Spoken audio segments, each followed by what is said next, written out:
अस्सलाम वालेकुम। इस वक्त हम जामिया मिल्लिया इस्लामिया में हैं और आज हम आपको एक ऐसी अजीम हस्ती से मिलाने वाले हैं जिन्होंने पूरी दुनिया में हिंदुस्तान का और जामिया मिल्लिया इस्लामिया का नाम रोशन किया है। तो खालिद भाई, आपका इस्तकबाल है दिल जामिया में और बहुत शुक्रिया हमें टाइम देने के लिए। हम ये जानना चाहते हैं कि खालिद भाई कि आप पहले अपने बारे में बता दीजिए कि आप कहाँ से हैं और इस वक्त आप क्या कर रहे हैं, आपके घर पे कौन है? मेरा नाम मुन्ना खालिद है और मैं एक छोटे से कस्बे जो कि बुलंदशहर जिले में आता है खानपुर, और वहाँ से बिलोंग करता हूँ। और मैं एक साधारण परिवार से हूँ। मेरे पिताजी मजदूर हैं और माताजी गृहिणी, और हम 7 भाई बहन हैं, जिसमें से 2 भाई और 2 बहनों की शादी हो चुकी है। और मैं अभी जामिया से PhD कर रहा हूँ। इससे पहले मैंने जामिया से MSW, MA और BA किया था। मैं जामिया में 2012 से हूँ और मैं अंतर्राष्ट्रीय पैरा बैडमिंटन खिलाड़ी हूँ। तो आप बता रहे हैं जैसे कि आप अंतर्राष्ट्रीय पैरा बैडमिंटन खिलाड़ी हैं। हम ये जानना चाहते हैं कि ये खेल का जो सिलसिला है पढ़ाई के साथ साथ ये कब से स्टार्ट हुआ? ये जो सिलसिला है ये 2015 से शुरू हुआ, जब मैं BA के 3rd ईयर में था। अच्छा, मतलब आप इससे पहले जो है बैडमिंटन नहीं खेल रहे थे? उससे पहले मैं बैडमिंटन कभी नहीं खेला। अच्छा, तो हम ये जानना चाह रहे हैं कि वो कोई टर्निंग पॉइंट जहाँ से आपको लगा कि नहीं मैं बैडमिंटन खेल सकता हूँ और खेल इस तरीके से कि दुनिया भर में अपना नाम, अपने परिवार का, अपने यूनिवर्सिटी का, अपने देश का रोशन कर सकता हूँ, वो ऐसा कौन सा लम्हा था, वो एक ऐसा कौन सा क्षण था जब आपको लगा कि नहीं अब हमें खेलना होगा? एक्चुअली मैंने कभी सोचा नहीं था कि मैं एक प्रोफेशनल तरीके से बैडमिंटन खेलूँगा। इसके पीछे एक मेरे साथ घटना घटी थी जिसकी वजह से मैं आज बैडमिंटन खेल पा रहा हूँ। वरना मैं तो मतलब SSC एस्पायरेंट था और मैंने SSC क्वालिफाई भी किया था 2015 में, लेकिन मैंने मेंस नहीं दिया था उसका। मतलब इंटरेस्ट एकदम ख़त्म हो गया था, क्योंकि बैडमिंटन की तरफ इंटरेस्ट आ गया था। अच्छा। वो जो घटना घटी मेरे साथ वो हॉस्टल में घटी थी। AM ख्वाजा हॉस्टल के बाहर एक बैडमिंटन ओपन कोर्ट बना हुआ है, जहाँ ये जामिया की हॉस्टल। तो वहाँ पर स्टूडेंट रोज़ खेलते हैं। तो एक दिन मेरी इच्छा हुई कि मैं भी जो है बैडमिंटन खेल के देखूँ। तो मैं उनके पास गया जहाँ पर वो स्टूडेंट खेल रहे थे। मैंने उनसे पूछा कि आप मुझे भी खिला लीजिए। तो उन्होंने मुझसे कहा कि अभी आप वेट करिए, हम आपको खिलाते हैं। तो लगभग आधा पौन घंटे वेट करने के बाद फिर मैंने उनसे पूछा कि अभी आप मुझे खिला लीजिए। तो मैंने देखा कि जो 2 स्टूडेंट हैं वो नेट खोल रहे हैं। तो उन्होंने मुझसे कहा कि आप हमारा टाइम हो गया है, अब आप जो है कल आ जाइए। तो उन्होंने वो बात मुझे बहुत बुरी लगी और फिर मैंने जो है ये सोचा कि अब मुझे बैडमिंटन खेलना है और इस तरह से बैडमिंटन खेलना है कि यही लोग फिर मुझे खेलने के लिए बुलाएं। बस वो इंसिडेंट था और दूसरे दिन से मैंने अपनी बैडमिंटन की प्रैक्टिस में जाना शुरू कर दिया। मुझे बिल्कुल खेलना नहीं आता था, कुछ स्टूडेंट्स खिलाते ही नहीं थे क्योंकि मेरा हाथ ही नहीं चलता था। तो मुझे जहाँ जिस टाइम भी वक्त मिलता मैं जो है सिर्फ बैडमिंटन ही खेला करता, चाहे वो हॉस्टल हो, वो चाहे जामिया स्पोर्ट्स कॉम्प्लेक्स हो। यहाँ तक कि मैंने जो है ना अपनी पढ़ाई भी एक तरह से छोड़ ही दी थी। मैंने पढ़ना कम कर दिया था, सिर्फ एग्ज़ाम के टाइम पे पढ़ना शुरू कर दिया था। अच्छा, हम आपसे ये जानना चाह रहे हैं कि ऐसे नॉर्मल खेल तो हर कोई खेलता है दोस्तों के साथ में, लेकिन ये प्रोफेशनल खेल के लिए आपको कहाँ से मदद मिली, या आप खुद से तैयारी किए हैं या किसी कोच के ज़रिए से, या कोई ऐसा गाइडर था जिसने आपको मतलब वहाँ तक पहुँचने में जो है मदद की? देखो, सपोर्ट की अगर बात करें तो अभी तक मुझे कहीं से भी कोई सपोर्ट नहीं मिला है। यहाँ तक कि अभी तक मैंने कोई अपनी ट्रेनिंग भी नहीं ली है। मेरा अभी तक कोई कोच भी नहीं है। मैंने जो भी सीखा है वो सब यूट्यूब वगैरह या जो इंटरनेशनल मैचेस होते हैं उनके मैचेस देख करके कि कौन किस तरह से शटल्स खेल रहा है और मैंने और इसी वजह से मतलब अभी तक मैंने कोशिश की थी कि कोई मुझे कोच मिल जाए, लेकिन किसी ने मतलब इंटरेस्ट नहीं लिया, क्योंकि कोचेस की जो फीस होती है वो ज़्यादा होती है। और फिर एक पैरा बैडमिंटन प्लेयर को उसके रूल्स, उसको प्रैक्टिस कराना उनको एक टफ टास्क लगता है। तो मैं तो उन कोचेस के लिए या जो इस तरह से सोचते हैं उनके लिए तो मैं यही कहूँगा कि ये कोई टफ टास्क नहीं है। जब आप किसी एक छोटे से बच्चे को सिखाते हैं तब उसको रैकेट भी पकड़ना नहीं आता, तो आप उस जो दिव्यांग है उसको भी आप उसी तरह से या उसी नज़रिए से देखिए कि ये एक छोटा सा बच्चा है, मुझे इसको रैकेट पकड़ना सिखाना है और इसको थोड़ा थोड़ा खेलना सिखाना है। तो वो 100% और दिव्यांग खिलाड़ी जो है वो अपना 100% से भी ज़्यादा एफर्ट देता है, क्योंकि वो कुछ करना चाहता है और वो कर सकता है, बस उसको थोड़ा सा पुश करने की या उसको थोड़ा सा गाइड करने की ज़रूरत है।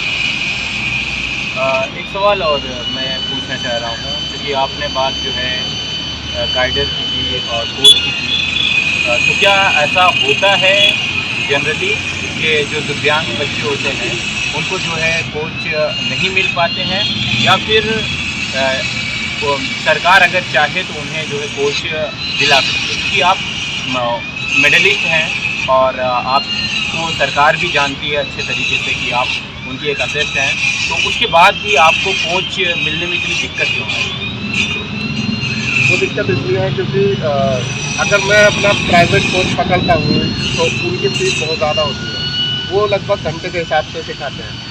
दूसरा ये कि टाइमिंग गड़बड़ है, और अगर गवर्नमेंट चाहे तो दिव्यांगों को नहीं हर किसी को वो कोचेस दिला सकते हैं, क्योंकि हर एक डिस्ट्रिक्ट में, हमारे पूरे इंडिया में हर एक डिस्ट्रिक्ट में एक स्पोर्ट्स ऑफिस होता है। तो गवर्नमेंट अगर चाहे तो हर एक डिस्ट्रिक्ट ऑफिस में एक नोटिस इस तरह से भेजे कि आपको अपने ज़िले के दिव्यांग खिलाड़ी जो कौन सा भी गेम खेलना चाहते हैं उनको इनवाइट करें अपने स्टेडियम में और उनको प्रैक्टिस कराना शुरू करें, जो भी स्पोर्ट्स में रुचि रखते हैं। तो गवर्नमेंट अगर चाहे तो गवर्नमेंट कुछ भी कर सकती है। ठीक है, ये तो चीज़ें होगी। हम आपसे ये जानना चाहेंगे कि एज ए गोल्ड मेडलिस्ट जब आप जामिया में आते हैं और जामिया के हालात को देखते हैं तो अपने आप को कैसा लगता है? क्योंकि आपकी वजह से जामिया का भी पूरी दुनिया में नाम गया कि आप जामिया से हैं। देखो, सबसे पहले तो मैं आपको ये बता दूं कि जामियन होने के नाते मुझे बहुत गर्व फील होता है। मैं बहुत अपने आप में गर्व महसूस करता हूँ कि मैं जो है जामिया से हूँ। और जामिया एक ऐसी यूनिवर्सिटी है जहाँ पर हर तरह के कल्चरल एक्टिविटीज़ होती है, हर तरह के हर धर्मों के यहाँ पर लोग पढ़ते हैं, यहाँ पर किसी के साथ कोई भेदभाव नहीं किया जाता है। दूसरा एक और चीज़, यहाँ का जो कल्चर है वो मिलनसार है। ऐसा नहीं कि यहाँ पर गुटबाजियाँ होती हैं कि वो एक अलग ग्रुप बन गया, वो एक अलग ग्रुप बन गया। यहाँ पर सब लोग एक ही साथ खड़े रहते हैं, गलत के साथ भी खड़े रहते हैं, और जहाँ पर अगर कोई गलत होता है उसको गलत भी बोलते हैं। तो जामिया एक ऐसी अपॉर्चुनिटी है किसी भी स्टूडेंट के लिए कि वो जो करना चाहता है वो यहाँ पर आकर के कर सकता है। शुक्रिया।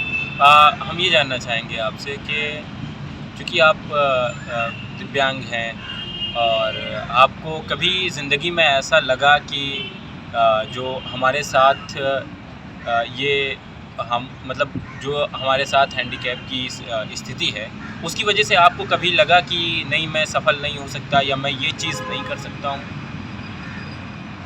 देखो, इंसान चाहे वो दिव्यांग हो या ना हो, इंसान एक टाइम पे हार जाता है और वो तभी कुछ नहीं कर पाता है जब वो अपने मन में ये सोच लेता है कि मैं ये चीज़ नहीं कर सकता। सबसे इसमें जो डिपेंड करता है वो करता है कि आपकी विल पावर कितनी है।